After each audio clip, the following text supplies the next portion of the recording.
Bueno, buenas tardes, chicos.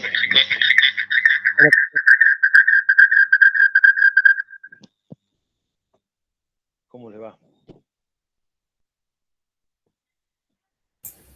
Buenas tardes, profe. ¿Cómo les fue con la teoría? ¿Cómo andan con eso? ¿Empezaron a ver algo ya de programación? Es decir, a ver algo del lenguaje, algo en particular del lenguaje.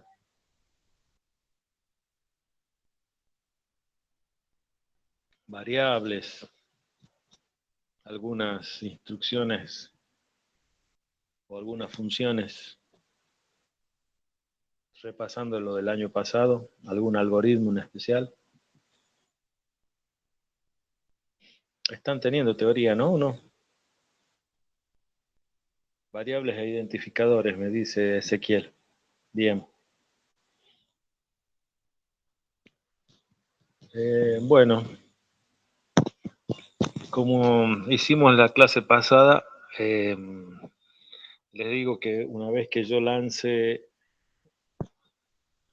la presentación, esta pequeña presentación que hice, pierdo de vista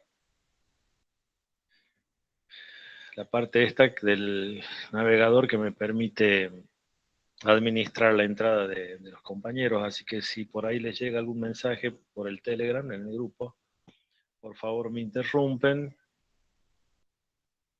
Hola Camila. Me interrumpen y no hace falta que me pidan permiso ni perdón, nada, directamente me interrumpen para decirme que hay un compañero que está esperando la entrada. Y también, si obviamente, si tienen alguna pregunta o duda de lo que estemos conversando o algún comentario, directamente me interrumpen porque no puedo ver lo que ustedes me digan o me informen ni por el chat, ni por el chat ven, ahí aparece un compañero, ni por el chat que tenemos acá, ni tampoco por levantando la mano, ¿no? O sea, yo pierdo la vista porque toda la pantalla se ocupa la presentación. Así que bueno, vamos a empezar la clase.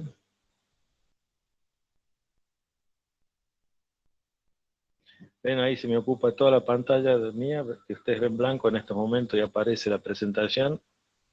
Ahí ya no puedo ver lo que tengo detrás, ¿no?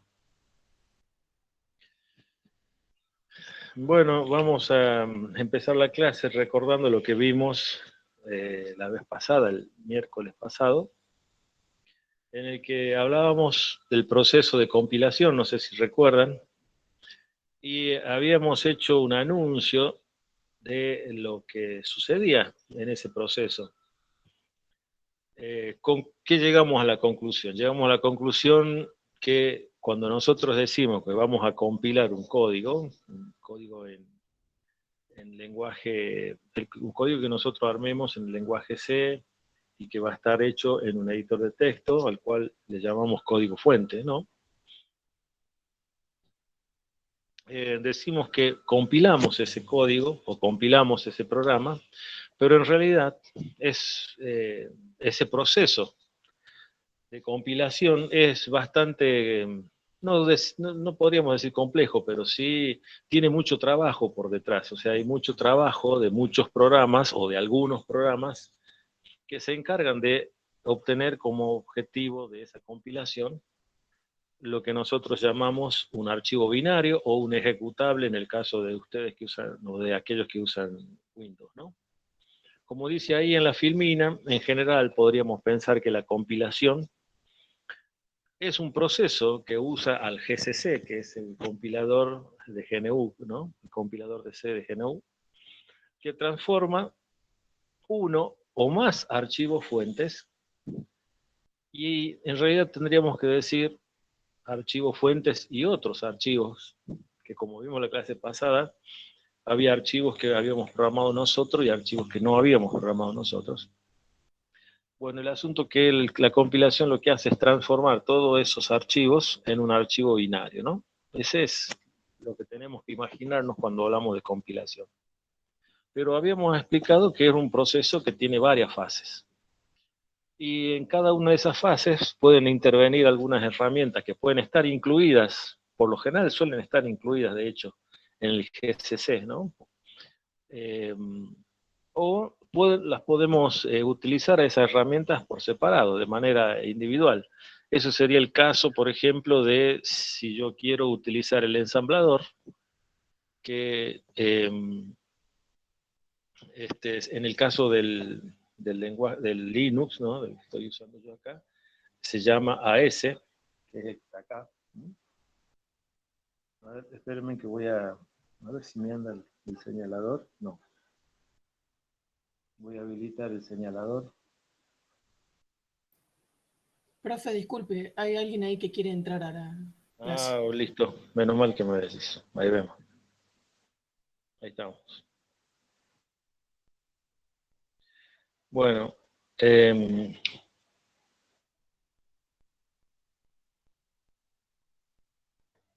como les decía, hay varios programas que intervienen acá. Uno de esos programas, que es el ensamblador, como dice acá, ¿no? Es el AS, ¿no? Este que está ahí. Ese programa nos permite ensamblar. Y luego hay otro programa que es el linkeador o el enlazador, como pusimos acá como una especie de traducción, que es el LD, este que está acá, que también nos va a permitir, que nos hace justamente un trabajo que es el de juntar todas esas partes, todos esos archivos, y es el último que directamente acá nos proporciona, como vamos a ver dentro de un rato, el binario, ¿no? Y además habíamos comentado la clase pasada que hay una serie de herramientas a las cuales le habíamos denominado toolchains en el caso del Linux, ¿no? Que, bueno, que hay una serie de herramientas, pusimos así en general, que vale la pena ir conociendo en detalle, pero más o menos nosotros ya sabemos que dentro de esas toolchains están las bibliotecas que vamos a utilizar, ¿no? Bueno, eso es lo que vimos en la clase pasada. Habíamos hecho este esquema, ¿no? Este esquema es el que nos permite tener una vista general de lo que es la generación de ese código ejecutable o de ese binario. ¿No? Habíamos dicho que nosotros partíamos de acá, del código fuente, que es muy posible que podíamos tener otros códigos fuente, ¿por qué no? Pero vamos a suponer que tenemos un único código fuente, a la cual le agregábamos unos archivos que eran .h. Esos archivos nos permitían agregar las bibliotecas, tener en cuenta esas bibliotecas. Pasábamos al preprocesador. Ese preprocesador nos generaba un código, o podríamos generar un código si lo hiciéramos en pasos tras pasos, que es lo que vamos a hacer ahora. Nos generaba un archivo que era con extensión .i, que es el código preprocesado. Luego pasaba a lo que nosotros llamamos el proceso de compilación, que propiamente dicho, ¿no? El proceso de compilación propiamente dicho, él tiene como objetivo generar código objeto, como dice acá, los .o.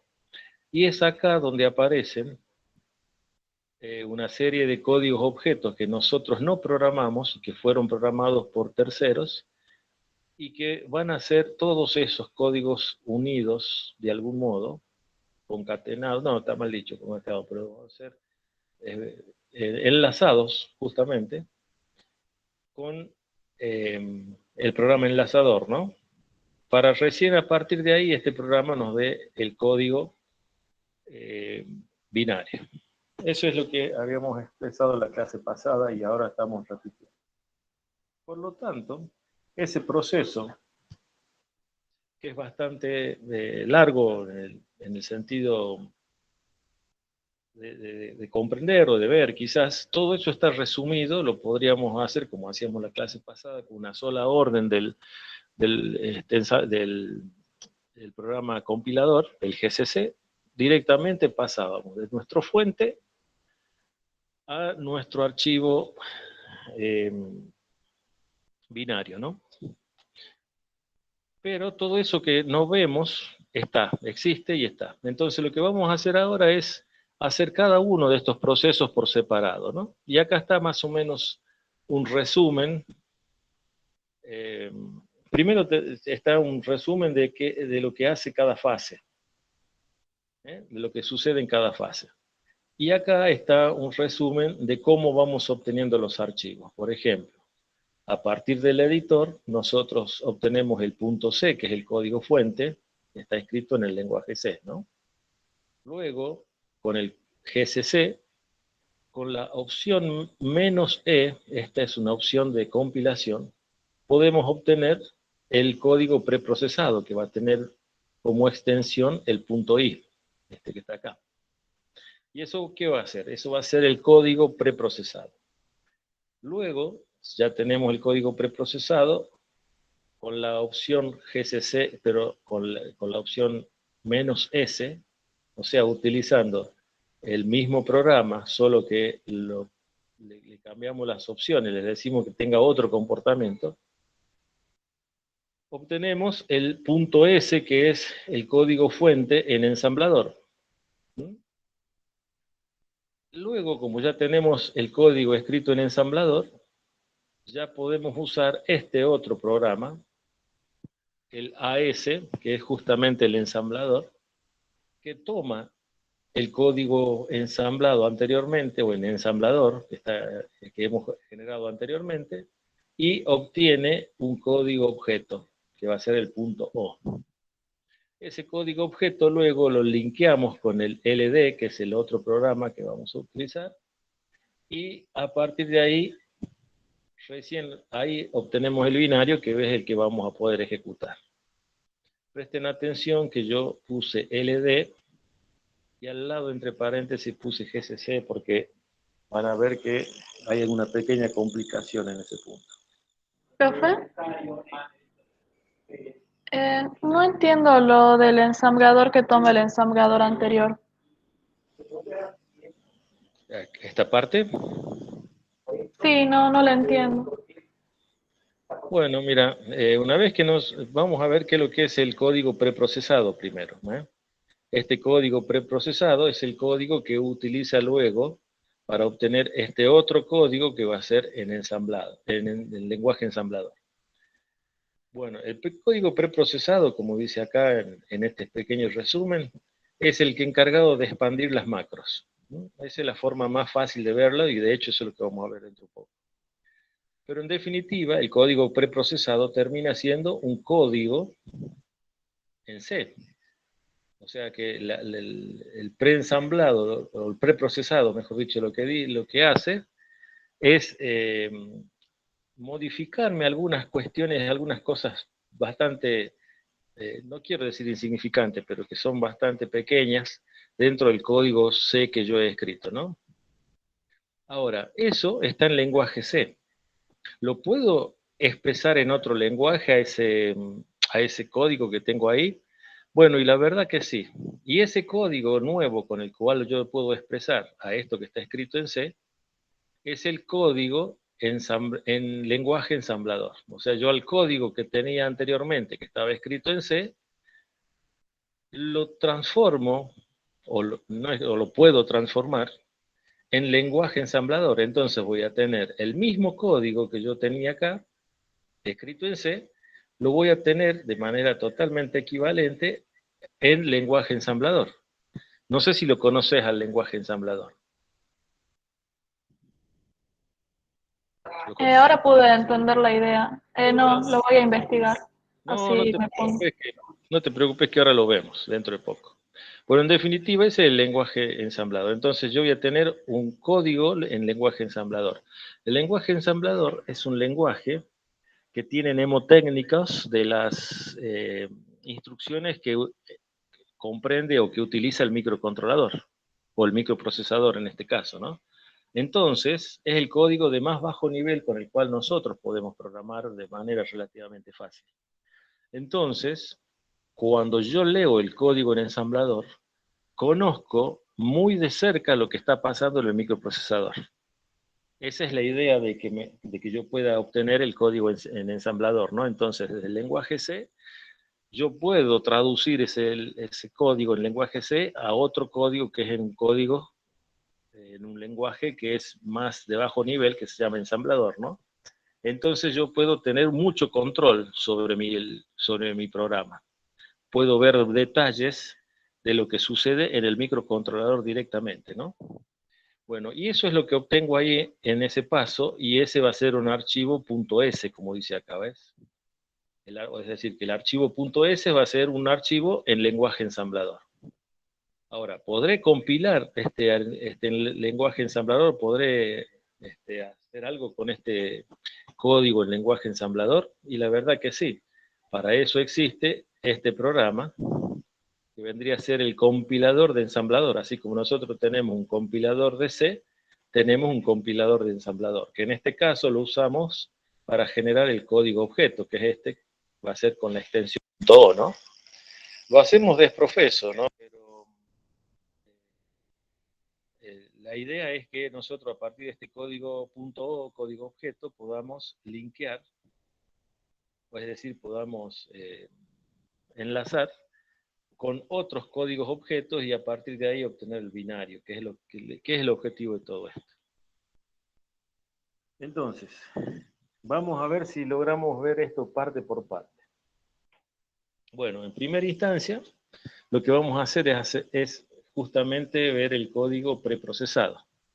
Fíjense que ahí yo le estoy poniendo un ejemplo de cómo podríamos obtener ese código de dos maneras, ¿no? Pero básicamente el que vamos a usar va a ser el de arriba, que con la opción "-e" mayúscula, agarra el código que yo escribí en lenguaje C y me lo va a transformar en un código que está preprocesado. Y van a ver ustedes que es prácticamente lo mismo que el código que yo hice. Entonces, bueno, no sé si ustedes tendrán ahí una PC a mano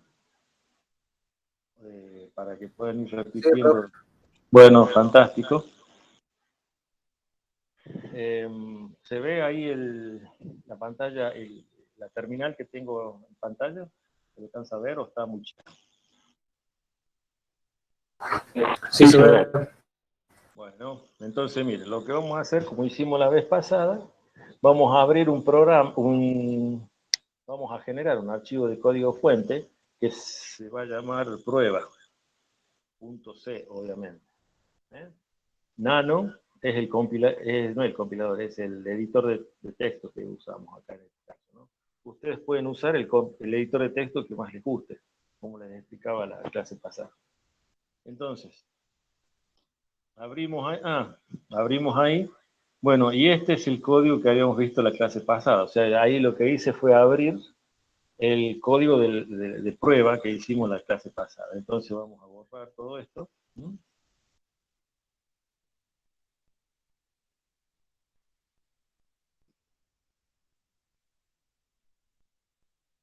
Vamos a borrar esto. Y vamos a hacer un código lo más simple posible, ¿no? Para que nosotros podamos ver todos los pasos que entran en la compilación. Entonces, como habíamos dicho en la clase pasada, todo código en C necesita sí o sí tener la función principal que le llamamos main. ¿Y cómo sabemos que es una función? Muy fácil, porque tiene estos dos paréntesis, ¿no? Esos dos paréntesis nos van a permitir encerrar eventuales parámetros, que va a ser lo que vamos a ver más adelante cuando veamos funciones.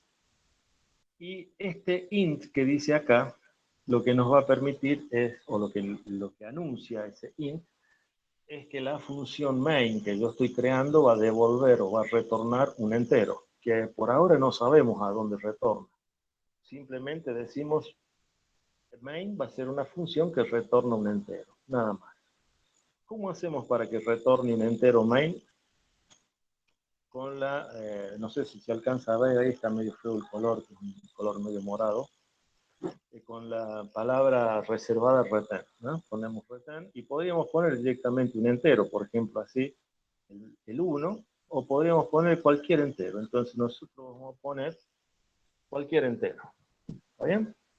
Entonces ahí ya tendríamos nuestro primer programa en C completo, ¿sí? Que no hace nada, pero simplemente es el primer programa en C. ¿Podríamos tener un programa más simple en C? Sí. Podríamos usar palabra reservada void, donde anunciamos que no vamos a retornar ningún tipo de entero, no sé a quién, pero a alguien le vamos a retornar, ¿no? Ya dijimos que no sabemos a quién retornamos, pero en primera instancia decimos que la función siempre retorna algo, y bueno, en este caso decimos que retorna un void, y con eso ya tenemos nuestro programa en C, que es mucho más corto que el anterior, fíjense. Cuando, si nosotros quisiéramos, lo compilaríamos a este programa y no nos daría error. ¿Qué hace este programa? Nada. Pero bueno, ese es un programa que ya está escrito en C. Lo importante que es así como está, no nos daría error, ¿no? No nos da, el compilador lo compila y nos daría un archivo binario que podríamos ejecutar sin ningún tipo de problema. Bien, pero en nuestro caso habíamos dicho que nosotros vamos a devolver un entero. Así que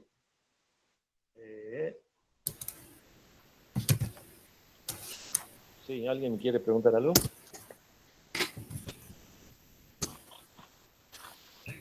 ¿Se escucha bien lo que hablo o no se escucha, chicos? Sí, se escucha bien, profe. Sí, se escucha bien. Bueno, de 10. Perfecto, entonces ahí tengo mi código. Ahora bien, ¿qué podríamos hacer? Y bueno, vamos a hacer un código que va a ser de prueba. Por ejemplo, vamos a declarar que vamos a usar una variable entera que va a ser corta, ¿sí? Para que no ocupe toda la memoria la variable entera, que la vamos a llamar i, y que la voy a inicializar en este caso en 10. ¿Sí? También voy a ocupar una variable que va a ser del tipo char, que se va a llamar c, y que la vamos a inicializar con el valor de z, por ejemplo, ¿no? Luego voy a usar un while.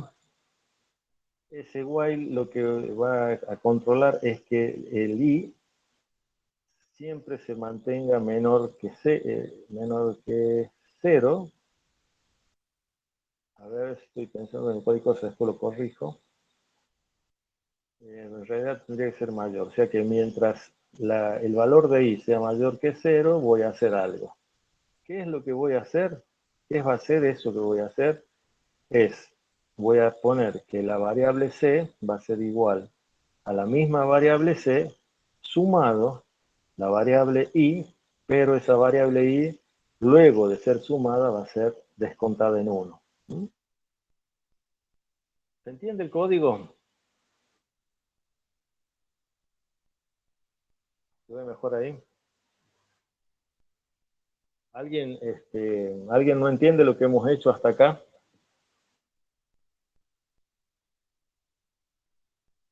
¿Se entiende? ¿Repito algo? ¿Repito? ¿Se me escucha o no se me escucha? No, ese no se escucha. Si lo puede repetir, profe, mejor. No me quedó del todo claro. Bueno, acá, ¿se ve ahí que estoy señalando la primera línea o no? Sí, sí. Bien, ahí en la primera línea lo que hago es definir una variable que va a ser del tipo entera, pero en vez de ser entera la variable para que ocupe todo lo que ocupa un entero, le digo, bueno, vamos a definir una variable que va a ser short, es decir, un entero corto. Entonces ocupa menos cantidad de memoria. ¿Cuánta menos? No lo sabemos. Pero por ahora yo sé que el short, el compilador, cuando vaya a compilar esta línea, lo que va a hacer es tratar de ocupar un entero, pero ese entero va a ser corto, ¿no? Luego le doy el nombre a ese entero. A ese entero le pongo el nombre de i. Y como vimos en la clase pasada, el nombre de una variable no es otra cosa que la dirección que está enmascarada, ¿no? Eso lo vimos en la clase pasada cuando explicábamos lo que era una variable. Por lo tanto, ese nombre me va a estar ocultando una dirección dentro de mi memoria. Entonces, en esa dirección de memoria yo voy a poner el valor 10. Pregunta, ¿es el valor 10 o es el valor 1, 0 en binario? ¿Alguien puede contestarla?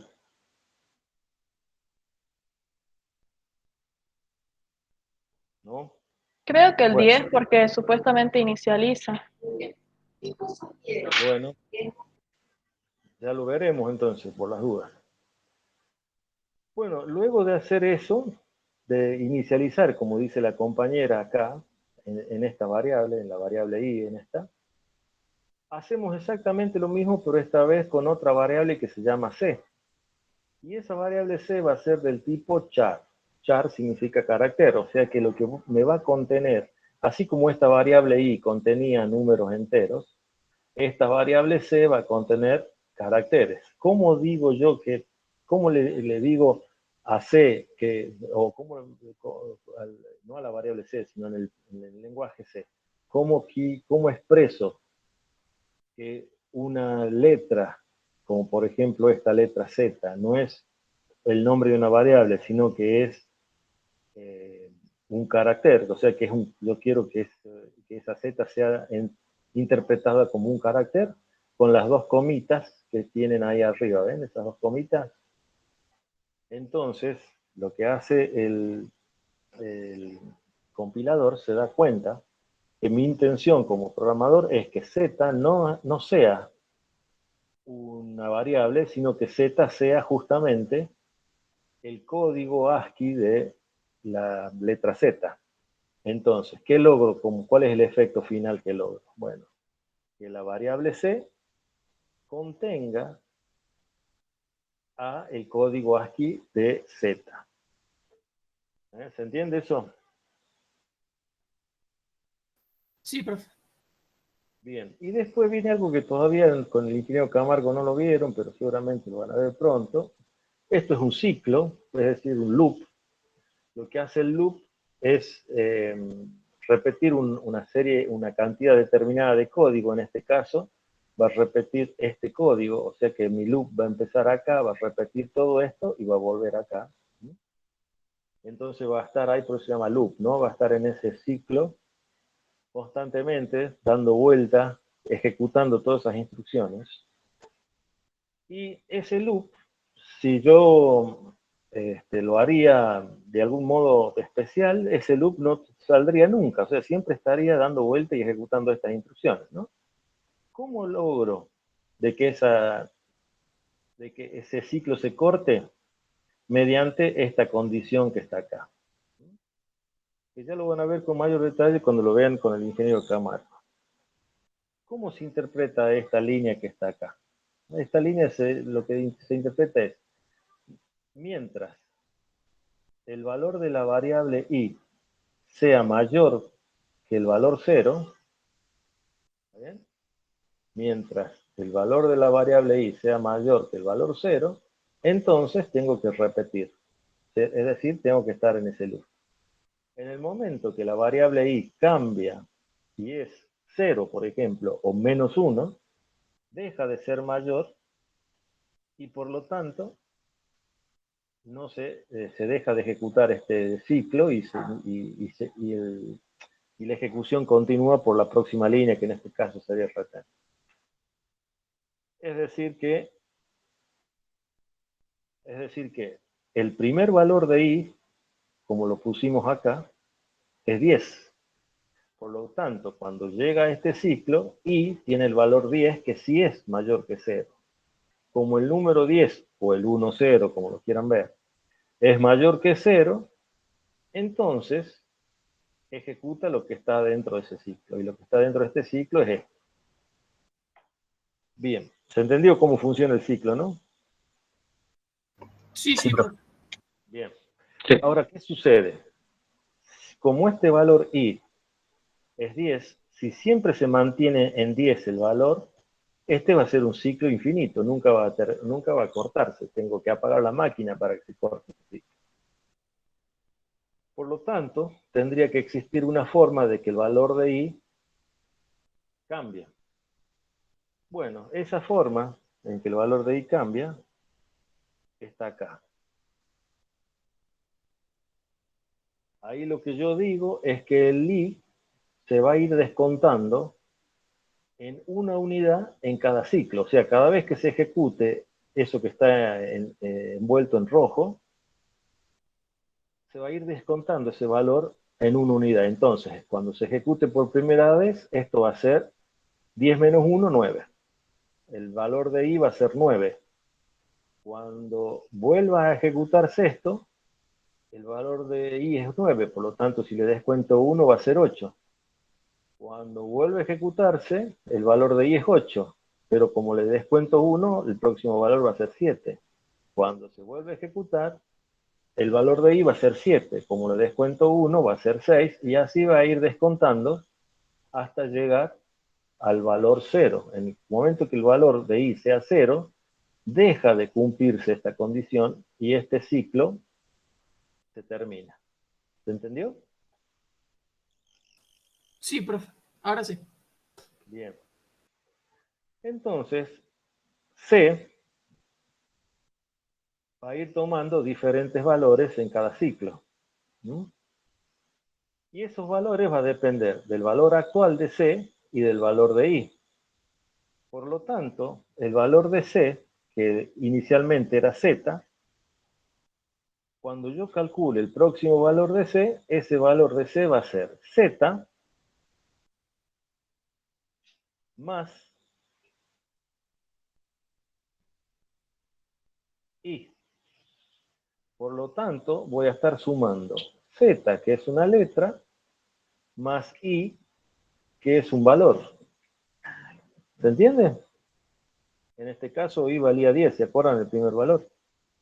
Entonces, la pregunta que yo me hago, ¿esto que estoy haciendo acá, está bien?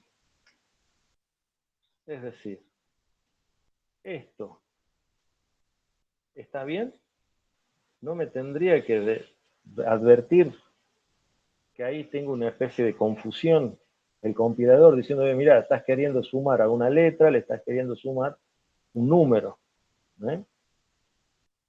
Bueno, esas son las cosas que vamos a ver si es que sucede o no sucede. ¿Se entendió más o menos? Sí, profe, se entendió. ¿Hay alguien que me está mandando un mensaje? No, ¿no? A ver.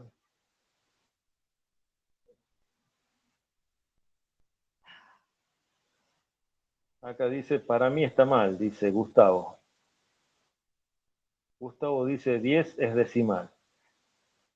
Dice, para mí está mal porque Z es char y no puede sumar un entero. Bien. Me parece bien ese razonamiento. Lo verifiquemos, ¿eh? ¿Te parece, Gustavo? Gustavo era, ¿no? Bueno, en definitiva ahí tengo el código. Observemos otra cosa. Acá en el código, en ningún momento he puesto los include. ¿Se acuerdan de los include? No sé si ustedes habrán visto antes un código C y habrán visto que antes que suele llevar una línea como esta.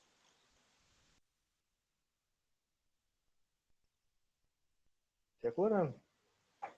Y las bibliotecas. Sí, profe.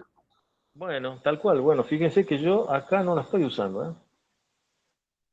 En ningún momento. Así que vamos a ver qué nos dice el compilador. ¿Les parece? Lo voy a guardar con control O, en mi caso. Se llama prueba el archivo, ¿no? Salgo de acá. Vamos a limpiar un poquito. Bien, entonces habíamos dicho la clase pasada que si yo quiero compilar, simplemente hago el gcc, pongo el nombre de mi archivo, en este caso prueba.c. Luego, si quiero ponerle un nombre al archivo que obtenga binario, pongo la opción "-o" de output y pongo el nombre que quiero que tenga el archivo. En este caso voy a poner prueba. ¿Y qué habíamos dicho nosotros? Bueno, eso era lo básico para compilar. Voy a apretar Enter, vamos a ver si compila. Como no me dio ningún mensaje, significa que ha compilado. ¿Y qué habíamos dicho nosotros la clase pasada? Habíamos dicho, mira, lo que pasa es que hay muchos mensajes que no son error, pero que pueden ser warnings, advertencias que me da el compilador. Como por ejemplo lo que decía Gustavo, de que yo estoy sumando a un carácter le estoy sumando un entero, lo cual es ilógico, ¿no? Facundo ahí me está mandando un mensaje, a ver. Ah, no, se abandonó la reunión. Bien. Bueno, entonces, para que salgan esos warnings, para que el compilador me dé los avisos, pongo la opción de todos los warnings, all, ¿no? Así, que todos los warnings me los enuncie, me los anuncie. Bueno, entonces, acá tendría que saltar todos esos warnings que habíamos estado observando en el código. Le doy Enter, y fíjense que ni siquiera hubo ni un warning. O sea que para el compilador, lo que nosotros pensábamos que era un error, o que era una posible fuente de warning, no es ni un error ni un warning. ¿Estamos de acuerdo? ¿Se entiende eso? Sí, profe. Sí, profe. Bien. No. ¿Gustavo? Gustavo era el que me había preguntado, ¿no? A ver. Sí, Gustavo. Acá. ¿Entendiste, Gustavo? Que no me dan errores ni warning. Sí. Exacto. Bien, ahora, y la razón por la cual no me da un warning es justamente por lo que vos estás escribiendo acá. Es exactamente. Lo que pasa que para el código C el carácter es un ASCII y el ASCII no es otra cosa que un número. Por lo tanto, dos números se pueden sumar tranquilamente. Exactamente, eso es lo que sucede. Bueno, eso ya lo vamos a, seguramente se lo va a explicar mejor el ingeniero Camargo más adelante. Bien, entonces, ¿qué hicimos hasta acá? Hicimos el código, ya lo compilamos y vimos que no nos da error. Bueno, ahora lo que vamos a hacer es, vamos a ver si yo muestro, fíjense, acá hay tres archivos de prueba, pero el que generé yo recién fue este, el prueba.c, y este que aparece en verde, el prueba, es el binario. Vamos a ver si lo ejecutamos. ¿Cómo hacíamos para ejecutar? Le decíamos que nos paramos, que busque el archivo en este directorio, que es el directorio actual donde yo estoy posicionado, y luego le doy el nombre del archivo. Prueba. Por lo tanto, si le doy Enter, tiene que ejecutarse. Y ahí le di Enter, y la verdad que se ejecutó. O no se habrá ejecutado. ¿Qué piensan?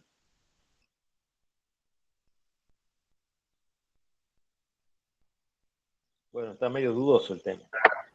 Sí, se gustó. Claro, se ejecutó, lo que pasa es que todo lo que hizo, lo hizo en memoria RAM y no tuvo la necesidad de interactuar con el usuario o con el programador. Por lo tanto, suponemos que se ejecutó. De todos modos, para salir bien de la duda, vamos a usar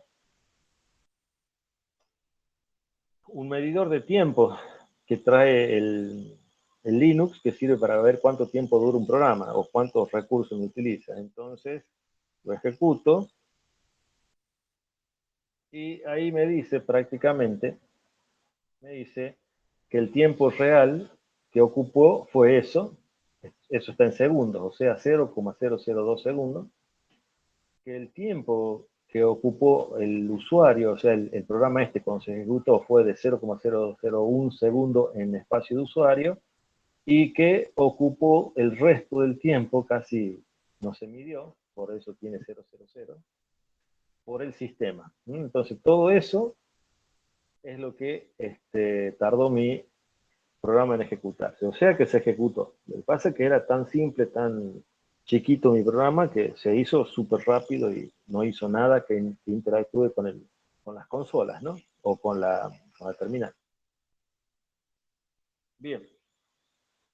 Entonces, vamos ahora a obtener el código preprocesado. Ya habíamos dicho que para obtener el código preprocesado teníamos que usar la opción "-e" mayúscula.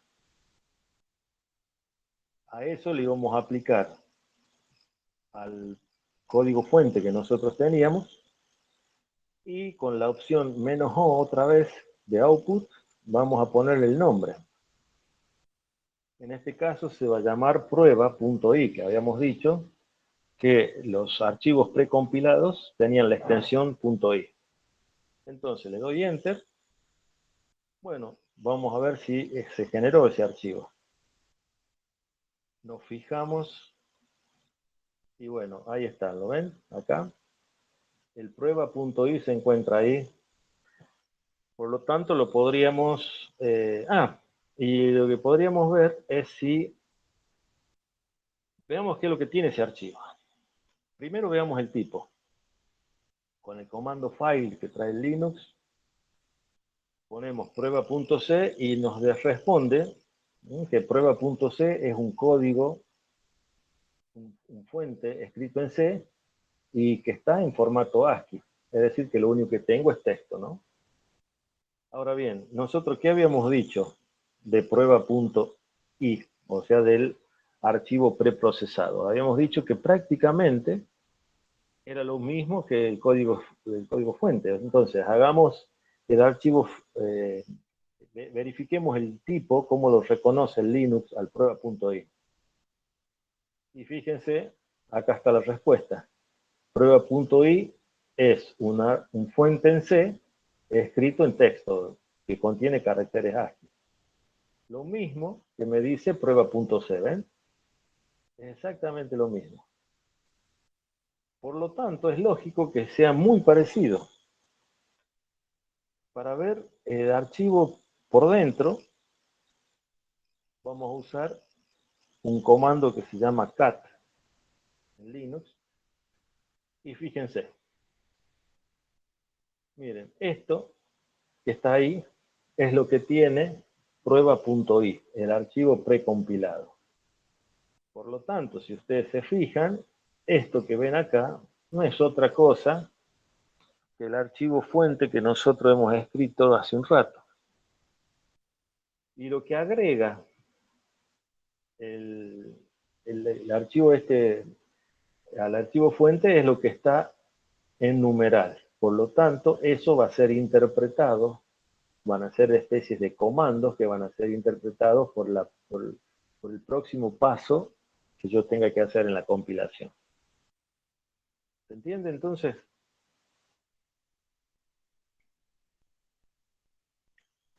Sí, profe. Bien. Entonces ya hicimos el primer paso, que era de obtener el preprocesado, el archivo preprocesado. Vamos al próximo paso. ¿En qué consistía? En que queríamos obtener el código fuente. Perdón, el código en ensamblador, en el lenguaje ensamblador. Bueno, otra vez el GCC, y habíamos dicho que íbamos a usar la opción "-s". Pero como ya que estamos, vamos a ver si el ensamblador nos pide algún warning. Entonces, le decimos que nos diga, que nos anuncie todos los warnings que descubra, ¿no? Ahora, ¿qué archivo vamos a ensamblar? Y bueno, el que acabamos de hacer. El prueba.i. Veamos qué mensaje nos da el compilador. Nada. Así que aparentemente estará todo bien. Listamos. Esta vez lo vamos a listar con la opción "-l". A todos los archivos que sean prueb asterisco. Y ahí aparecen todos, ¿ven? Ahí está. Al final aparece el prueba.s, que habíamos dicho que los que terminaban con .s eran en ensamblador, estaban escritos en lenguaje ensamblador, ¿no? De paso, ya que hicimos esto, fíjense que serían estos. Fíjense que nuestro archivo en código fuente tiene 73 caracteres o bytes.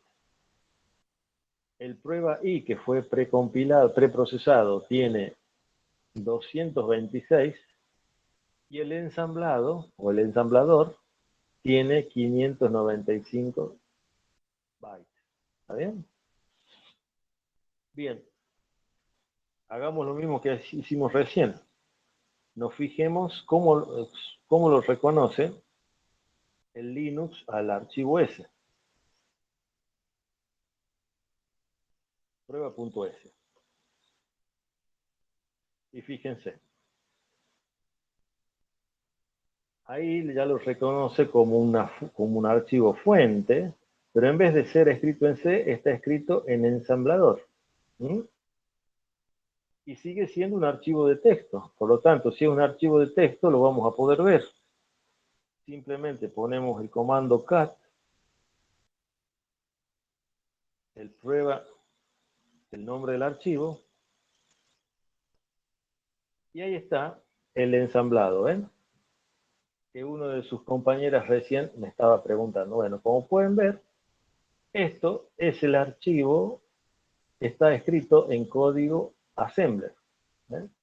Los mnemotécnicos, como por ejemplo ese que estén ahí, ese, es un mnemotécnico de una instrucción en ensamblador. Por ejemplo, esto significa que yo voy a hacer un movimiento de registro de datos. Ese movimiento de datos va a estar dado entre el registro SP y el registro VP.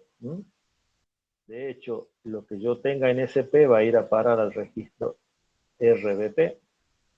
Entonces, ese movimiento de datos está expresado en lenguaje ensamblador de ese modo. La Q significa la cantidad de bytes que van a ser movidos. En este caso, es un cuádruple, digamos, ¿no? O sea, va a ser 4 bytes. Ahí, la misma instrucción, esta, es la que tenemos acá abajo. Fíjense acá. ¿Qué me dice esto? Esto me dice que yo voy a mover. Esa W significa un word, o sea, 16 bits. 16 bits, bien digo, 2 bytes. Significa que voy a mover pesos 10, que significa el valor 10, ¿sí? Que está en decimal, lo voy a mover a la dirección apuntada por el registro RBT, solo que en 2 lugares anteriores a donde está esa dirección. Así que fíjense la complejidad que tiene la interpretación de este lenguaje, ¿no? Entonces uno tiene que, cuando programa en Assembler, tiene que conocer 2 cosas. Primero tiene que conocer detalles del micro, como por ejemplo son los registros que tienen internamente, cuáles son los nombres de esos registros. A eso se le llama conocer la arquitectura. ¿Sí? Y conocer el lenguaje en sí. Entonces, fíjense que el mov Q, el mov W y el mov B de byte, todos son movimientos de datos. Ahora, esto nos dice otras cosas, ¿no? Nos dice cómo debemos interpretar ese movimiento de datos. Y después, por ejemplo, en esta instrucción que tenemos ahí, JMP significa jump, es un salto incondicional. ¿Y a dónde salta? Bueno, ese jump obliga a que el microprocesador deje de ejecutar la próxima línea y salte a un lugar de la memoria del código que está etiquetado con .L2. Y si ustedes se fijan, .L2 es acá. O sea que cuando esto se viene ejecutando línea tras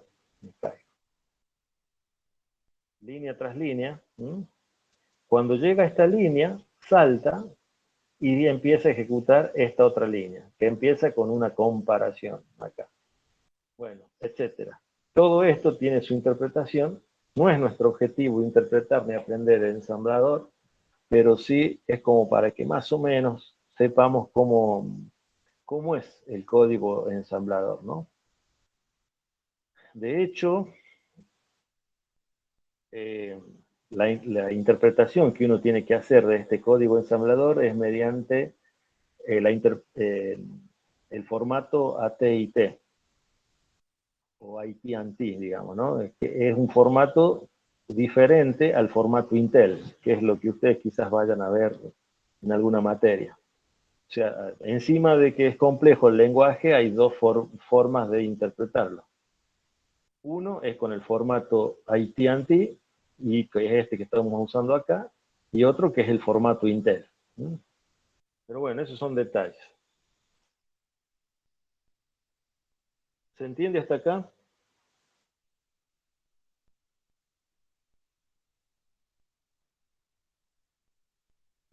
¿Se comprende? O sea, me cuesta un poco bastante entender el, el, ¿cómo se llama? El ensamblador, porque es mucho y es muy complejo, pero todo lo que es en C, como que lo puedo seguir. Y Bueno, me creo alegro. que le pasa a Vale. Bueno, fantástico. Ahora, mira esto. El objetivo nuestro, como dije, no es comprender el ensamblador, pero sí comprender el proceso de compilación. Entonces, vos fíjate que nosotros comenzamos acá. Y sin darnos cuenta, con un solo paso, pasábamos a esto, acá. Entonces, todo esto que está en el medio es como que, parece como que no fuera cierto, ¿no? Entonces, bueno, lo que hicimos fue, primero, preprocesar, y luego lo que hicimos fue obtener el código fuente en el ensamblador, es decir, estábamos haciendo esto. Obtuvimos el código en preprocesador, y luego obtuvimos con esta línea, desde el código preprocesado, ¿ven? Desde acá, obtuvimos el código ensamblado, o en ensamblador. Un detalle es que lo que nosotros hemos ensamblado, o mejor dicho, el código con el que nosotros se obtuvo en el proceso fue para una arquitectura que es la arquitectura I386, no 686, aunque puede ser 686, la verdad es que no lo sé. En realidad, en el caso mío, esta no es la arquitectura para la cual lo obtuvimos, porque yo tengo una máquina de 64 bits, y la arquitectura a la cual nosotros obtuvimos ese código, en el caso de mi máquina, es el AMD 64. Por lo tanto, si yo cambio de arquitectura, vamos a suponer que yo estoy trabajando en otro tipo de microprocesador, el código en ensamblador que yo voy a obtener va a ser diferente al que obtuve recién, porque el código de ensamblado es directamente proporcional, o sea que depende intrínsecamente del microcontrolador que lo vaya a ejecutar. Entonces eso hay que tener el microcontrolador, el microprocesador en el caso de las PC, ¿no? Hay que tenerlo muy en cuenta. Entonces, el mismo código en C me puede provocar diferentes códigos en ensamblado. ¿De qué va a depender? De la arquitectura, es decir, del procesador que yo esté utilizando. Eso es lo que necesitamos saber. Entonces, si yo el día de mañana, en el caso de ustedes, que son ingenieros de mecatrónica, tienen que trabajar con un microcontrolador, como por ejemplo uno que tenga arquitectura ARM, o por ejemplo, que están trabajando seguramente con el ABR de Arduino, por ejemplo, seguramente han estado metiendo mano en Arduino. Bueno, si hacen un código en C, es muy posible que ustedes desensamblen ese código, mejor dicho, transformen ese código a código ensamblador, y cuando lean el código ensamblador va a estar hecho, o sea, va a ser código que va a funcionar solamente con el microcontrolador de ABR que tienen en el Arduino, ¿no? Esa es la idea. Entonces yo en mi PC, que yo tengo un micro Intel de 64 bits, bueno, el código que yo obtengo es el AMD 64. ¿No? Es para ese tipo de procesadores. Bueno, pero esos son detalles que, bueno, uno lo tiene que saber, digamos, dentro de la ingeniería porque se dedica a esto, pero para otros tipos de carreras que son de más alto nivel, no tiene mucho sentido saberlo. Bien, entonces, ¿qué obtuvimos acá? Obtuvimos un archivo que tiene código máquina ensamblado. en ensamblador. ¿Qué tenemos que hacer en el próximo paso? Y bueno, lo que tendríamos que hacer es ensamblar, es decir, transformar ese archivo que está en ensamblador a un archivo objeto. Es decir, que si nos fijamos en el esquema que estábamos viendo recién, acá, tenemos que pasar por esta etapa y llegar a esto, a mi código objeto. Una vez que tenga el código objeto, ya iré a la última etapa. Entonces, ¿cómo hago para hacer eso? Bueno, una forma es usar, como habíamos dicho, el programa AS. Entonces, el programa AS agarra mi código en ensamblador y me produce o me da como resultado el código objeto. Pero también podría hacer lo mismo desde mi código escrito en C. A eso lo logro hacer con esto, es decir, con el GCC, con la opción "-c" y el nombre de mi código fuente en C. ¿Qué me va a dar como resultado esto? Eso. Me va a dar un archivo que va a estar escrito en código objeto. Ese archivo que va a estar escrito en código objeto ya está, bueno, ya lo vamos a ver, pero está listo para ser utilizado en la computadora, ¿no? A ver, vamos a ver si logramos hacer esto.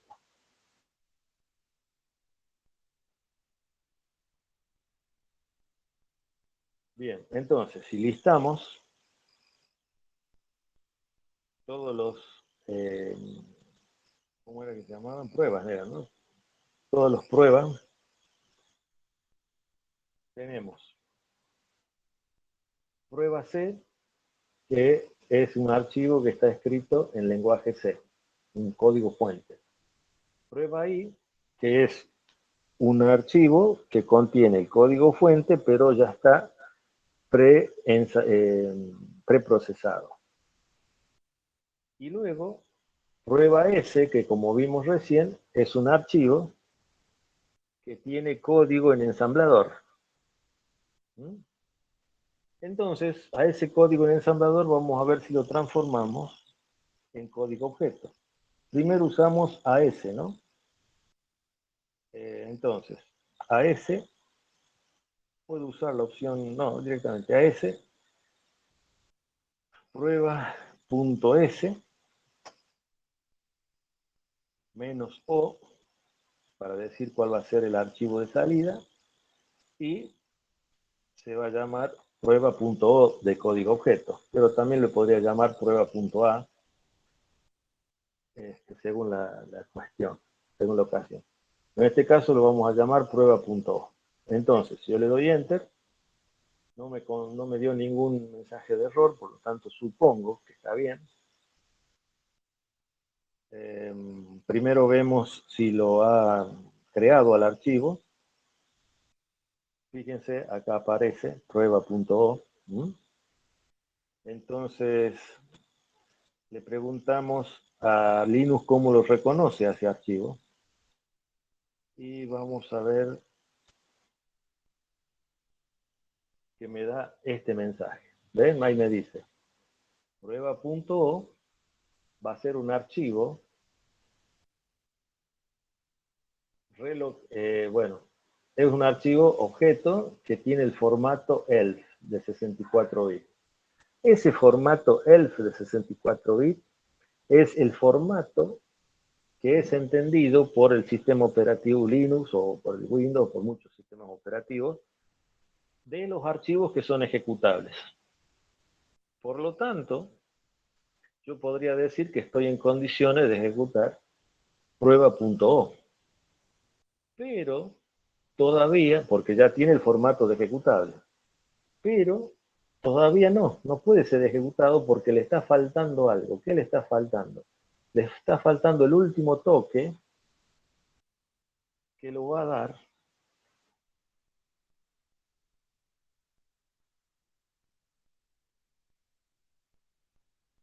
esto es lo que hicimos. obtuvimos el prueba.o. Si vamos al esquema, acá está, entonces vemos que lo que nosotros obtuvimos fue este archivo, el archivo objeto. Pero, fíjense, todavía no es ejecutable porque le falta algo. Le falta el enlazado. El enlazado es cuando yo agarro mi objeto, o lo que hace el programa este, es agarrar el código objeto que yo produje, y lo enlaza con otros códigos objetos que están en biblioteca. Todos esos códigos objetos terminan dando forma a mi código ejecutable, que sería este, ¿no? Por lo tanto, este es un proceso medio difícil de comprender o de saber con algunas precisiones, porque miren, hay una serie de archivos, todos estos son archivos en los cuales voy a necesitar para enlazar, y es muy posible que se los tenga que decir, les tendría que decir, mira, si vos vas a enlazar este código para obtener un ejecutable, necesitas este, entonces, ¿y a dónde están? No tengo idea. No sé a dónde están, ni sé quién los hizo, nada, es un problema a este punto. Entonces, fíjense,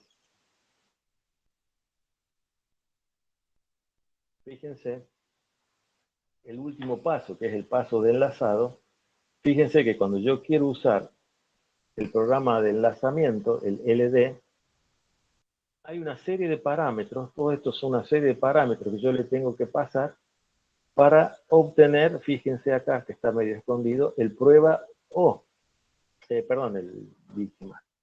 No es para obtener el prueba O, sino es para usar el prueba O. ¿Mm? Pero hay otros objetos que voy a usar, ¿ven? Como esto, bueno, etcétera. Entonces, todo este proceso, tengo que dar un paso, para poderlo hacer de este modo, tengo que dar un paso más. Tengo que saber cuáles serían los archivos que yo voy a necesitar para enlazar. Ahora, los programadores del GCC nos permiten a nosotros simplificarnos la vida y directamente, si yo uso el GCC así, con el nombre del objeto, del archivo objeto, esto me va a producir directamente el ejecutable. Por lo tanto, todo esto que está acá, que algunos le suelen llamar dependencia, todo eso que está ahí, me evito de escribir todo eso, ¿no? Porque es difícil de saber cuáles son todos los archivos que yo necesito para poder generar el código ejecutable, ¿no? Por lo tanto, si volvemos al código, al ejemplo que estamos viendo,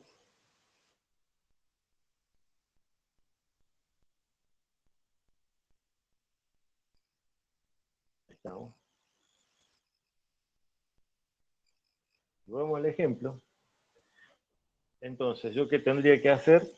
Tendría que poner el GCC directamente, el nombre,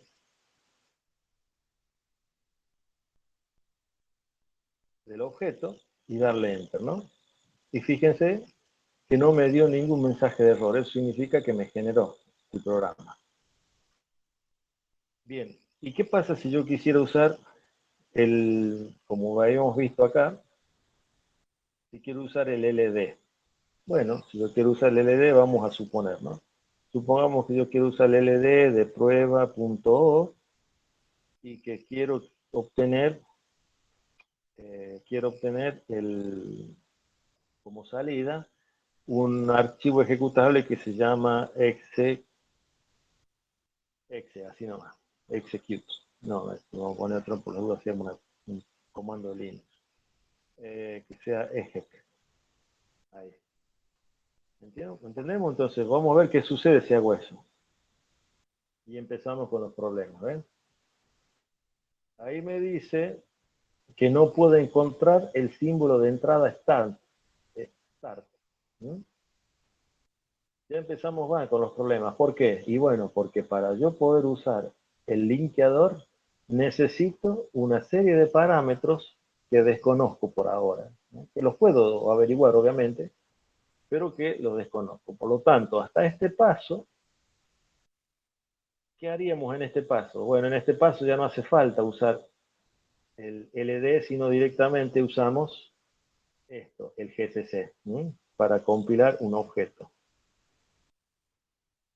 Es decir, con eso compilamos el objeto. Por lo tanto, si quisiéramos tener, o si nuestro programa tiene varios objetos, podríamos ir agregándolos y compilarlos a todos, que ya vamos a ver más adelante cómo se hace eso, ¿no? Pero por ahora vemos esta parte que está relacionada solamente con la forma en que se genera un archivo binario para que sea ejecutado en el sistema operativo. Entonces, ¿se entendió hasta acá?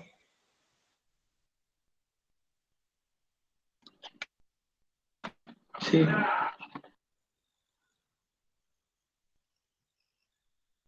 Entonces, ¿qué es lo que vimos nosotros? Todo este proceso que está escrito de manera esquemática, lo que hicimos fue verlo en vivo, ver lo que sucedía en cada uno de los casos y qué se obtenía, ¿no? Ahora, desde el punto de vista pragmático, nosotros lo que vamos a hacer siempre directamente es compilar así.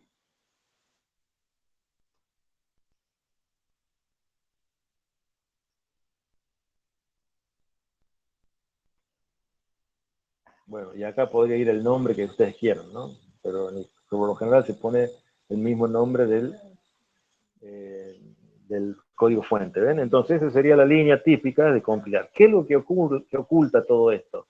Todos los pasos que hemos visto. Pero si alguna vez necesitamos los archivos intermedios, porque tenemos que hacer un producto para vender, bueno, ya sabemos cómo hacerlo, ¿no? Y bueno, y si vamos a utilizar un entorno de desarrollo, como el caso que vamos a empezar a ver ahora, bueno, si lo tenemos que configurar, vamos a entender qué es lo que nos está pidiendo ese entorno de desarrollo cuando nos puede dar eventualmente algunos errores, ¿no? Antes para terminar ya la parte esta del proceso de compilación,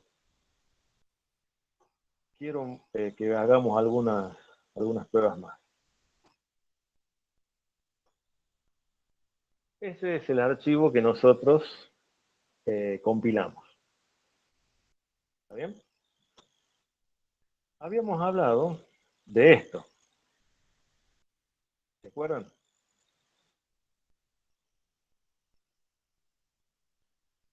¿Qué habíamos dicho que era esa línea? ¿Para qué era? ¿Se acuerdan?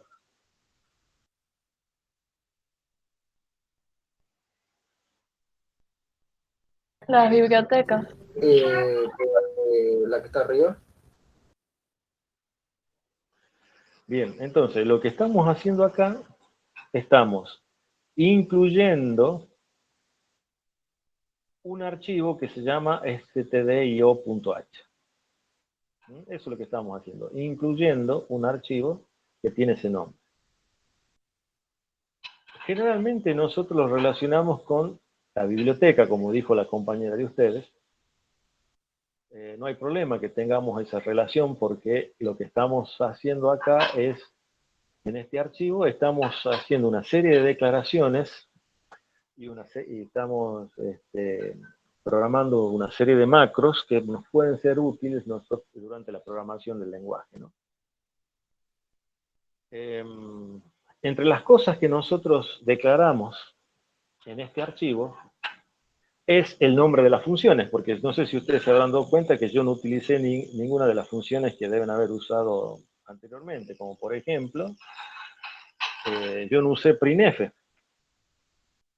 Bueno, printf. No usé esa función. Tampoco usé scanf. O por ejemplo, puts. O por ejemplo, no sé, getchar. Ninguna de esas funciones que son las funciones estándares, no las usé. ¿Por qué no las usé? Y bueno, porque no, solamente estoy programando código mío. O sea que el código que produzca hasta acá es código mío, código propio. Y si yo uso estas funciones, estoy obligado a incluir ese archivo .h que estuvimos viendo hoy, ¿no es cierto? Hace un rato. Por lo tanto, si yo no incluyo ese archivo .h, el estándar io.h, significa que no puedo utilizar estas funciones. ¿Por qué? Porque no tengo los códigos de esas funciones. Ahora, ¿podré programar una función sin necesidad de tener sin tener que incluir un encabezamiento, un archivo de encabezado? Y la verdad que sí. Miren, les hago una prueba tonta. Simplemente, aunque ya sé que no vimos funciones y que no tenemos mucha destreza en eso, pero bueno, como ya vimos esto, esta primera parte es una función, habíamos dicho, ¿no? ¿Se acuerdan? Entonces yo también voy a hacer ahora una función que va a devolver un short y que se va a llamar par y que va a ser encargada de detectar si un número entero es par o no. De hecho, el número que va a entrar o que voy a tener que detectar va a ser un parámetro que también va a ser del tipo short y que yo le voy a llamar p, en este caso, ¿no? Esta función va a empezar acá y va a terminar acá. Por lo tanto, no tiene nada que ver con la otra función principal que es main. Ahora bien, ¿qué tiene que hacer la función par? Bueno, como yo dije que tiene que retornar un short, seguramente va a tener un return por algún lado. Pero el objetivo de la función par es de determinar si P, el valor este que entra como parámetro, es par o no es par. Por lo tanto, yo lo que voy a hacer es preguntar si P, al hacerle una AND con el número 1, si yo hago eso y eso me da un número 1, entonces la función va a ser impar. Por lo tanto, voy a retornar 0 diciendo que la función va a ser impar. Pero, en caso contrario,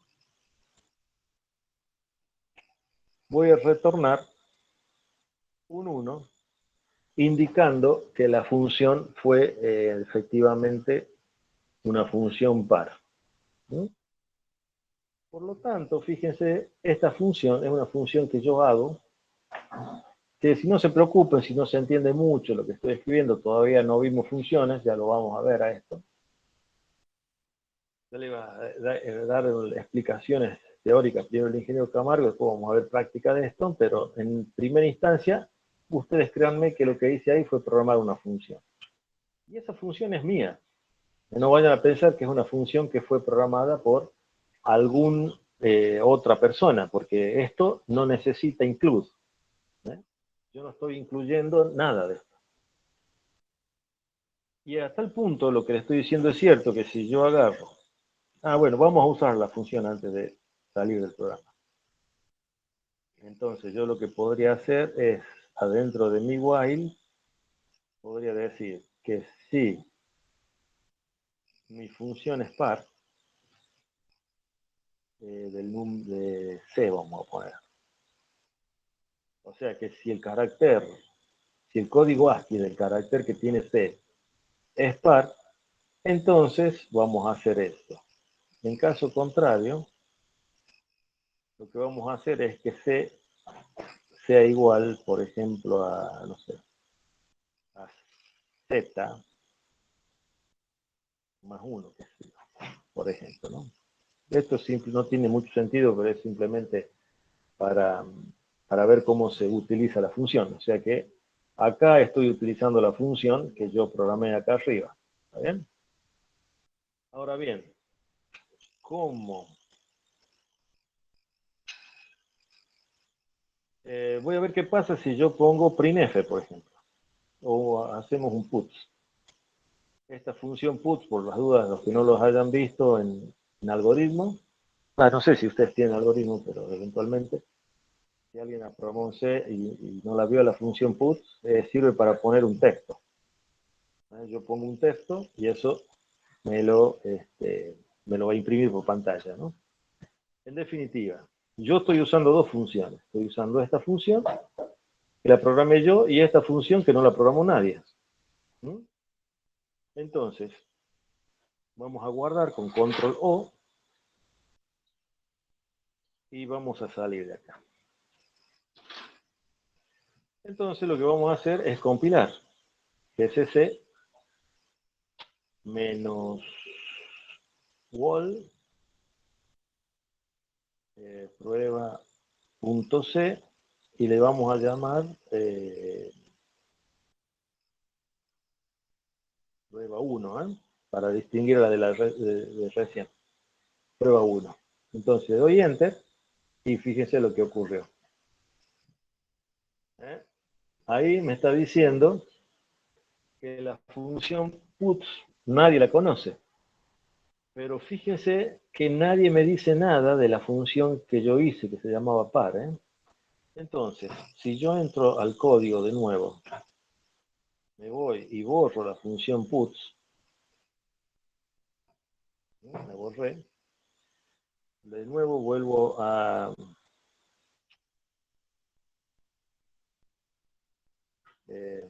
salir de acá, le digo que sí me guarde el buffer, en prueba, listo. Entonces, ejecuto la compilo de nuevo al código, y esta vez ya no me dio mensaje de error, por lo tanto lo compiló. Veo si lo puedo ejecutar. Entonces, veamos primero si existe prueba 1. Entonces, ls-l prueba asterisco me muestra todas las pruebas que hay y ahí tengo prueba en verde, que era el ejecutable anterior, el binario anterior, y prueba 1, que es el nuevo binario. Por lo tanto, ahora lo ejecuto a prueba 1, como para ver que se ejecuta uso el comando time, prueba 1, perdón, tengo que decirle a dónde está prueba 1. Prueba 1 está en este directorio, y le doy enter, ¿y qué sucedió? Bueno, lo que sucedió fue que entró a un loop infinito. En el programa que yo hice, entró un loop infinito y se está ejecutando. Y no hay forma de cortarlo. ¿Cómo hago para cortar un programa que yo largué, que yo lancé que se ejecute, pero que entró en un loop y aparentemente está tildado? Con control C. Entonces, fíjense, cuando yo hice control C ahí, se cortó el programa y fíjense los valores que me tiró el comando time. Es imposible que esto haya tardado tanto tiempo, si es un código muy tonto, como pueden ver. Pero ¿qué sucedió? Que entró en un loop infinito. Al entrar en un loop infinito, este programa me da esa especie de falla, que no es una falla, sino que simplemente está mal programado. ¿Se va entendiendo?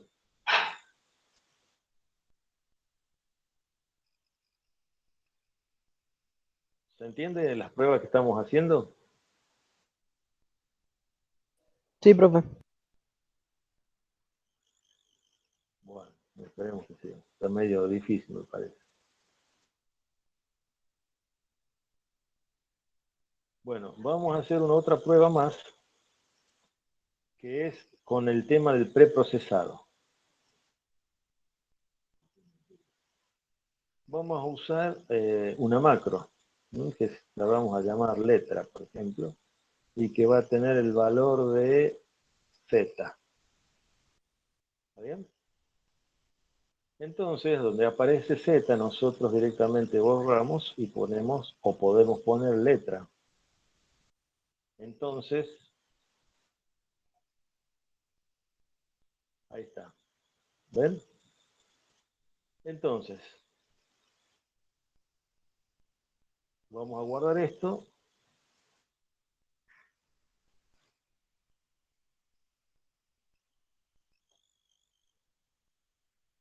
Epa.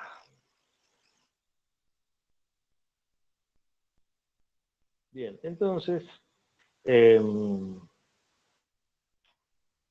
que vamos a hacer ahora es ver qué sucede con el preprocesado. Si vemos el código, prueba.0, nuestro código, ahí está el código. Fíjense, aparece Z acá arriba, que está definido como letra, y aparece cuando usamos el char y lo igualamos a letra, ¿ven? Y acá cuando usamos el else aparece también letra. Ahora bien, lo vamos a preprocesar a esto. ¿Se acuerdan cómo era el comando de preprocesado? Era gcc, -e mayúscula,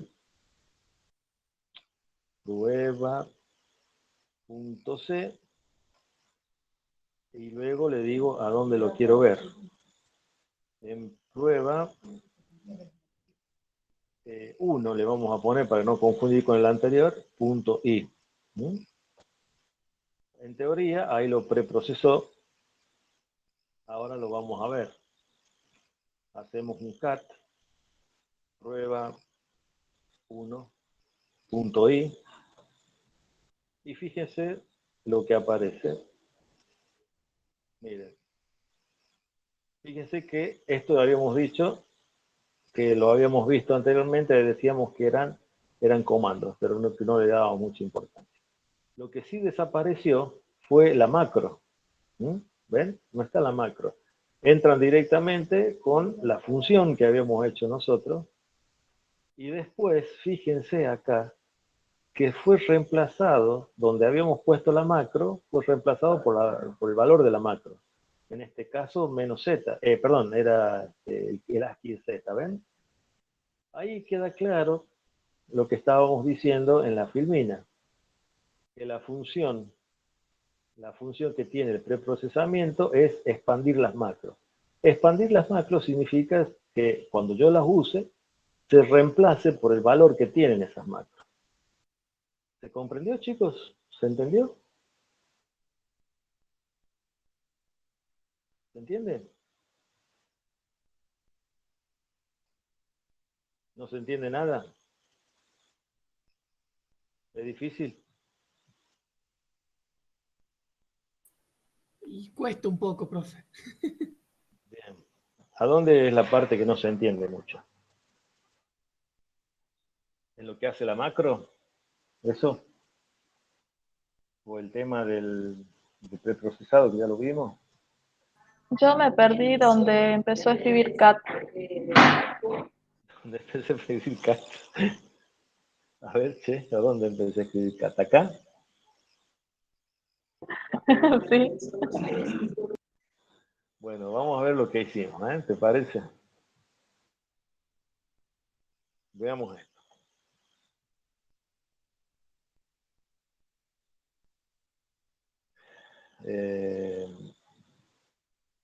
Bueno, esto ya lo vimos, ya sabemos cómo funciona, qué es lo que hace cada una de las cosas estas, y no hay problema. Una cosa que yo no la expliqué o que le expliqué por al pasar fue que el preprocesamiento lo que hace es expandir las macros. Claro, el problema es que no sabemos qué significa expandir y mucho menos qué significa macro. Bueno, ¿eso dónde se hace? En el preprocesamiento. Es decir, que si nosotros vemos el esquema general, yo acá en el código puedo usar macros, pero de hecho, acá también es muy posible que define macros. Pero, en definitiva, las macros pueden existir ahí, que todavía no sé lo que son.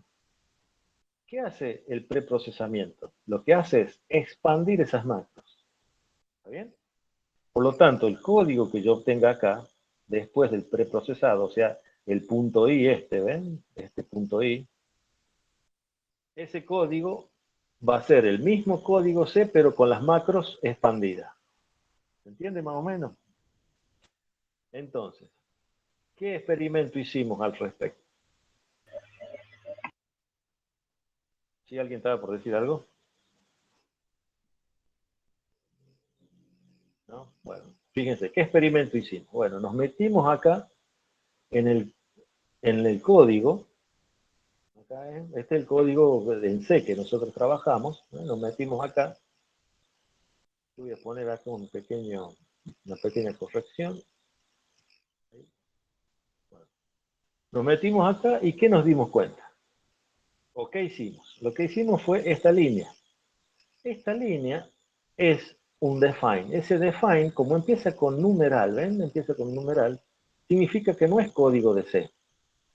Esto va a ser interpretado por otra cosa. Esa otra cosa que interpreta todo lo que nosotros empecemos, todas las líneas que empiezan con un numeral o con un, si no le llaman numeral, les pueden llamar, ¿cómo es? Eh, Sostenido, los que estudiaron música, por ejemplo. Bueno, esta línea la interpreta el preprocesador. Por lo tanto, el preprocesador dice, ah, mira, el programador me está definiendo una macro que se llama letra. Qué bien. ¿Y qué valor va a tener letra? El valor que va a tener va a ser esto, un carácter que es Z.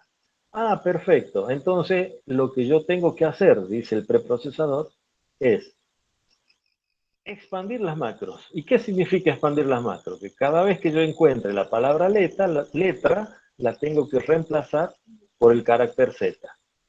Ah, qué interesante. Veamos. Empieza a verificar el código y encuentra una palabra letra. Dice, ah, mira, acá tengo una macro. Ah, qué bárbaro. ¿Qué tenía que hacer en esa macro? La tengo que expandir. ¿Qué significa? Que la tengo que reemplazar por el carácter Z. Muy bien, lo reemplaza. Sigue recorriendo el código, viene acá y dice, ah, tengo otra macro. ¿Qué tengo que hacer?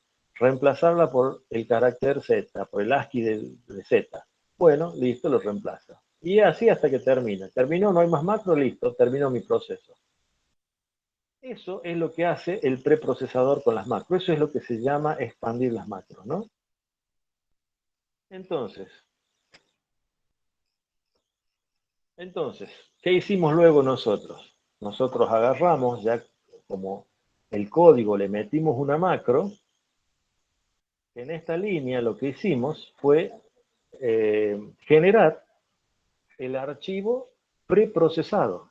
Por lo tanto, ¿cuál va a ser la diferencia entre el archivo .c, que es el archivo código fuente, con el archivo .i, que es el código fuente preprocesado? La diferencia es que las macros van a estar expandidas. Bueno, a ver, lo generemos y lo veamos. Lo veamos ahí, en vez de verlo con el, fíjense que en vez de verlo con el CAT, ahora lo voy a ver con el editor de texto. Lo veamos al prueba.i. Ah, no, prueba.1.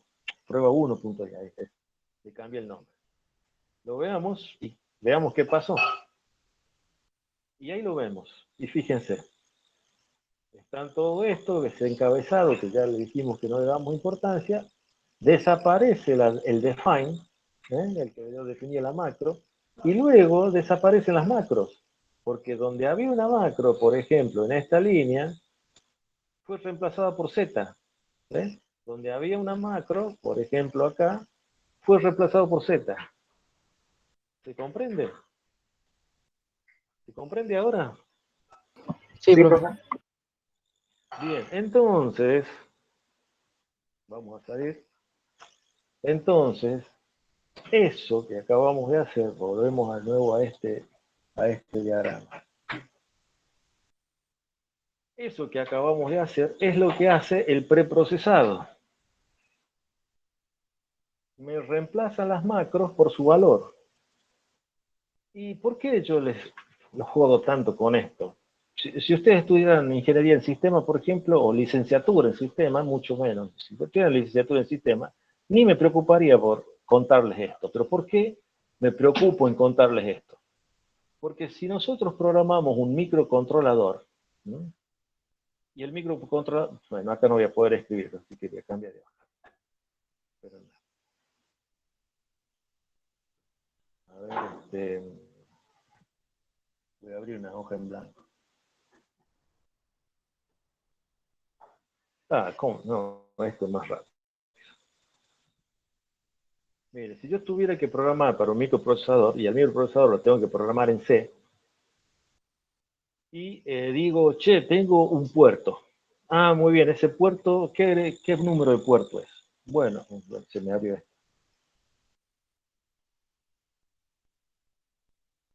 El puerto es el número 35123F, por ejemplo. Ah, muy bien. ¿Y eso está en hexadecimal? Sí, obviamente, por eso tiene la E. Bueno, le ponemos la H porque sea hexadecimal. O en su defecto, como estamos trabajando en C, todavía no lo vimos, pero le podemos poner el 0 y una X ahí adelante, y ya sabemos que ese número es el. Bien, ese es el número de puertos. Sí, pero ¿cuántos puertos tiene tu micro? Tiene 40 puertos. Ah, bueno, entonces, ¿qué número de puertos es este? Bueno, este es el puerto número 1. Ah, muy bien, fantástico. Por lo tanto, cada vez que yo necesite trabajar con el puerto número 1, tengo dos opciones. O me acuerdo de este número, o defino una macro. Define, ahí está. O defino una macro. Entonces, una vez que yo definí la macro, cada vez que necesito trabajar con el puerto número 1, voy a trabajar justamente con port 1. No voy a trabajar con este número, ¿ven? Y de ese mismo modo yo puedo definir, qué sé yo, el port 2, el port 3, el, qué sé yo, el PLL1, puedo definir, no sé, todos los recursos de mi microcontrolador yo lo puedo definir con macros. Por lo tanto, cuando programe, yo no me tengo que estar acordando de estas direcciones o de estos valores. Yo directamente trabajo con macros. Trabajo con las macros. Entonces, ¿se entiende por qué cuál es el objetivo de las macros?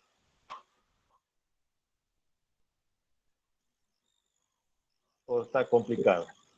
Sí, sí se entendió. ¿Se entiende, profe? Sí se entiende, profe. Ahora, les doy en C, ¿cuál es una macro que nos puede ser de mucha utilidad, por ejemplo? A ver. Ahí. Una macro que puede ser de utilidad en C es esta, miren, define true y define false. Ahí está. Entonces, cada vez que nosotros necesitemos verificar si algo es verdadero o si algo es falso, lo verificamos así, ¿ven? De este modo. ¿Se entiende? Esa es una definición interna que nosotros podríamos tener para saber si algo es verdadero o si algo es falso. O, por ejemplo, si otra cosa que nos puede servir cuando trabajamos con el hardware, nosotros podemos poner, definir una macro que se llame bit, acá. Por ejemplo, bit height y bit low. Entonces, fíjense, cada vez que nosotros necesitemos trabajar con saber si un bit está en alto o un bit está en bajo, trabajamos con las macros directamente, no nos hace falta trabajar con el 1 o el 0. Eso nos va a permitir a nosotros leer mejor nuestro código. No nos simplifica la vida, pero sí nos permite leer el código. Otra cosa que suele ser muy útil cuando trabajamos con, o que necesitamos generalmente trabajar con macro, es cuando definimos una máscara, por ejemplo, ¿no? Definimos una máscara como 0,000,000,001, por ejemplo, en binario, así. Bueno, acuérdense que en C yo no puedo trabajar en binario, ¿no? Pero más allá de eso, supongamos que yo defino esa máscara así en binario. Bueno, fantástico. Entonces, cada vez que necesitemos trabajar con la máscara, enmascaramos algo con esto, ¿no? Entonces, ¿yo dónde enmascaro algo acá? Fíjense. Yo podría usar entonces, podría usar, en vez de poner un 1, como puse ahí, podría usar mask. ¿Está bien? Y me va a reemplazar, cuando se expandan las macros, me va a reemplazar. Mask me va a reemplazar por todo este valor, ¿eh? Que no es otra cosa que el 1, ¿no? Nada más que acá está en binario, ¿no? Yo lo usaba en decimal, acuérdense. ¿Se entiende, muchachos y chicas, más o menos esto?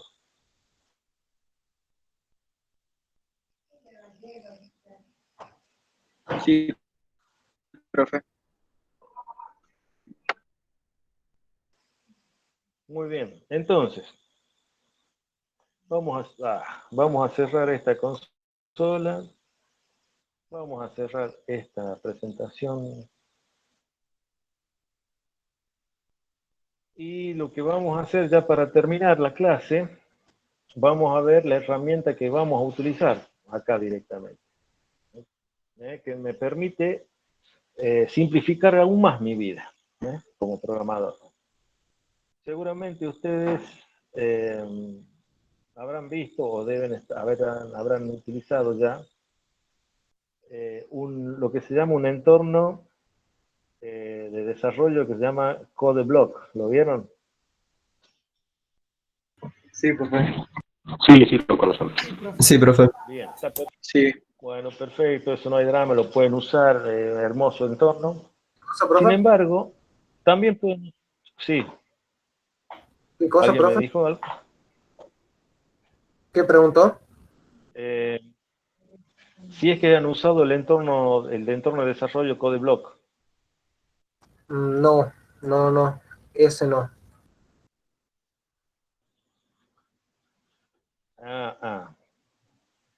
Bueno, acá hagamos un paréntesis. Me dice Agustín, profe, ¿cómo puedo ver el código en lenguaje ensamblador si uso el IDE? Bueno, del mismo modo, mira, ya lo vemos si querés. Sí, día no sale. No, es el anterior. Ezequiel. Está medio complicado. Está bien. Bueno, perfecto. Entonces, como les decía, nosotros podríamos usar el CodeBlock sin ningún tipo de problema, es libre, eso significa que es bueno, pero además es multiplataforma, funciona tanto en Linux como en Windows. Pero si alguien está interesado, como caso mío, en usar algo más liviano que el CodeBlock, pueden usar el Jenny, este que está acá. De hecho, como estuvieron viendo, pueden usar cualquier tipo de editor, ¿no? Cualquier editor es bueno, porque lo único que nos hace falta para programar así es un editor, y después eventualmente podemos ejecutar y podemos compilar como vimos ya en una terminal o en una ventana de comandos, ¿no? Pero bueno, en este caso el Jenny también tiene las mismas características que el CodeBlock, es decir, que es libre y además es multiplataforma. Y bueno, si esperamos un poco, van a ver cómo es el entorno de programación de este. Fíjense, nosotros venimos acá nuevo, podríamos, bueno, fíjense que primero cuando generamos uno nuevo podemos generar desde una plantilla. ¿Ven acá? No sé si alcanzan a ver, quizás está medio chico. Pero podemos generar desde una plantilla. Y acá dice main set. ¿Está bien? O sea que yo puedo generar una plantilla a partir de una plantilla ya hecha que sirva para un código en C. Bueno, y ese es la plantilla, ¿ven? Fíjense que ya me pone esto. Voy a agrandarlo un poco. ¿Ven? Me lo agrandé. Bueno, primero que me da toda una serie ¿ven? Ahí me pone automáticamente el copyright del programa. Y acá abajo, esto es el código de la plantilla en C. Entonces, fíjense ustedes que ya me incluye automáticamente el estándar IO.h, ¿no? Bueno, yo la puedo editar a la plantilla, no es nuestro interés meternos en el tema de la plantilla, pero podríamos aprovechar de ahí. Entonces, a partir de esta plantilla, yo ya puedo programar y empezar a codificar y ejecutar. Entonces, vamos a agarrar esta plantilla, vamos a poner el típico mensaje que nosotros sabemos usar. Espera, ahí está. Que es el hola C. Así. Entonces, esto que están viendo ahí ustedes es una función que sirve para, ¿cómo es? Para imprimir por pantalla un mensaje. Entonces, yo lo voy a estar haciendo es imprimiendo este mensaje. Y si lo quiero compilar, me voy acá arriba, donde hay una especie de ladrillito, no sé si lo alcanzan a ver ahí, que dice construir el archivo actual, me dice la ayuda contextual. Yo hago clic acá, me dice que lo guarde con un nombre. Bueno, yo lo voy a guardar en este caso en programación, bueno, en el directorio donde estoy ahora, y le voy a poner el nombre borrar, cosa después de acordarme que lo tengo que borrar. Lo guardo, y entonces, una vez que lo guarde, a ver, ahí está. Y una vez que lo guarde, yo lo compilo y abajo, no sé si se fijan acá, en la parte de abajo que aparece en azul, está que ha sido compilado con éxito. ¿Lo ven? Entonces, si ya está compilado, lo puedo ejecutar.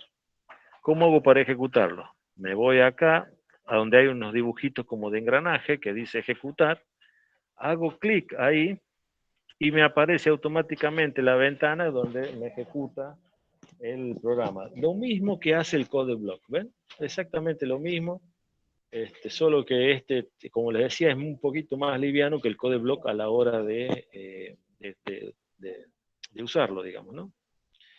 Bueno, eso sería el uso de este archivo, de este programa, de este entorno de desarrollo, ¿está bien? Y como me decía uno de sus compañeros, si yo quiero ver el código en ensamblador en este entorno, que era una de las cosas que me preguntaba, simplemente voy acá a abrir.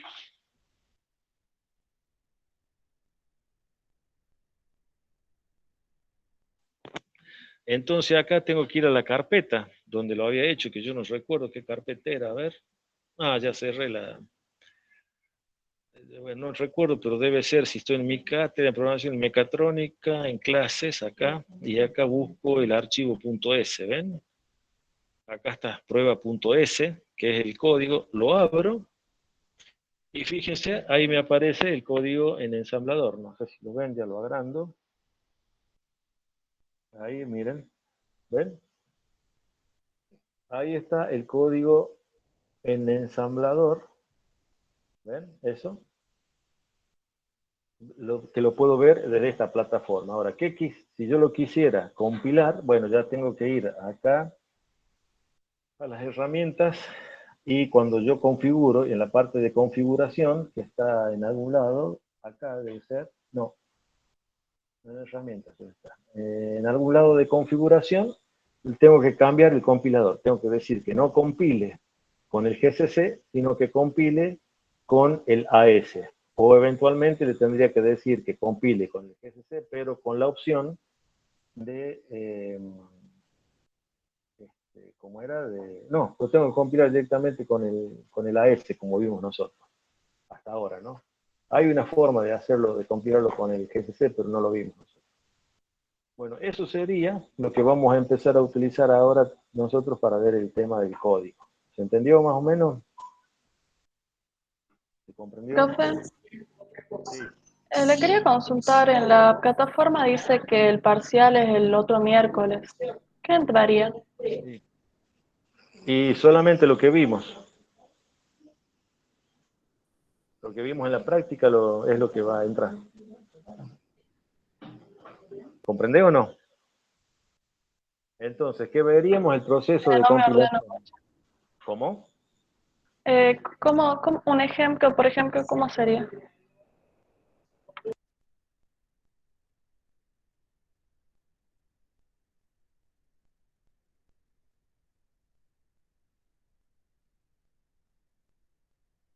Perdón, estaba hablando con el micrófono cerrado.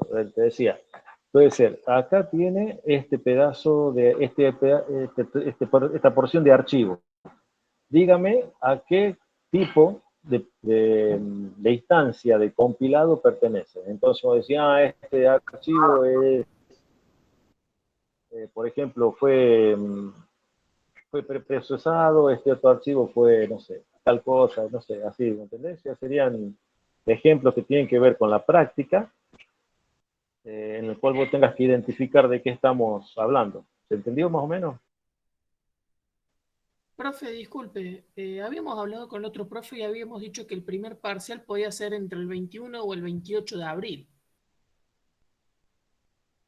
Creo que habíamos quedado en Bueno, 21 más. como Sí, me dices, como su compañero me dice que está el parcial ahí, en esa fecha, yo la verdad que no entré todavía a la web, así que no sé bien de lo que dice. Sí, pero eso está desde antes, profe, que empezáramos a tener. claro, está, claro, profe, Ah, exactamente, está desde antes. está bien, es lo que quedó del año pasado. Claro, claro, exactamente. Bueno, está bien. Bueno, entonces no es parcial la semana que viene. Bueno, menos mal entonces. Ay, gracias. Qué bueno que aclararon. Está bien.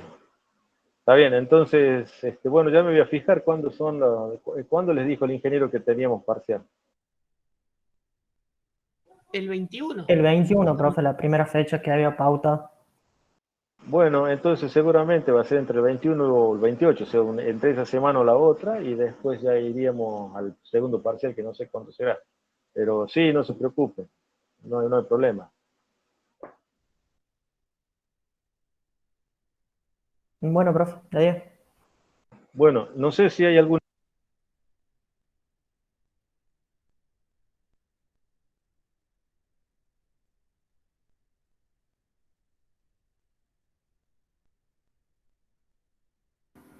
Está silenciado, profe.